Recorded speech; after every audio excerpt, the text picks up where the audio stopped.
Joining me is top immigration lawyer Simon Jeans of Jeans Lawyers. Simon, you have dealt with these issues for I don't know how many years now. The massive flood of 30. asylum seekers coming in from mainly Africa and the Middle East and Latin America. What is driving it?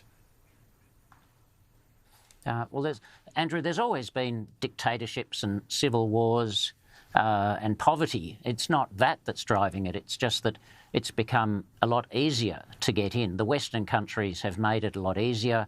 When I started doing this in the 1990s, there was a handful of people that came by plane and applied for asylum.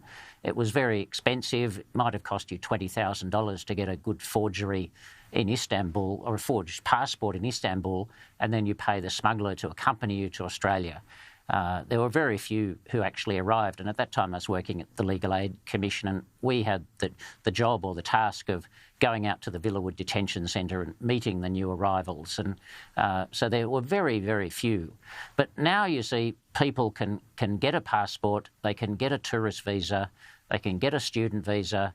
There's all sorts of ways they can come in, and you see that the two largest groups that we have at the moment, the Chinese and the Malaysians, they form the largest groups in the backlog of cases, something like 40,000 in the department and 40,000 at the Administrative Appeals Tribunal.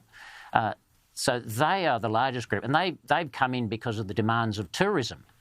And even this week, the government renewed the ability of Chinese tourist agencies to facilitate the granting of tourist visas. So I think there'll be a lot more Chinese people coming in and applying for asylum. Yeah, it's really weird. And when they do that, of course, even if they're obviously fakes, they can string the legal process out for years. People should just go to the federal court website and see how many cases involve people challenging negative decisions. So the cost is horrendous. They can string it out for years, and then we get exhausted and they can stay. But I wonder, you mentioned Malaysia, for instance, right? Another source country is India.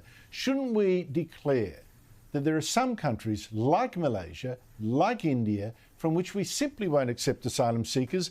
These countries, they can sort it out. It's not like, people are being shot in the streets. They can sort it out.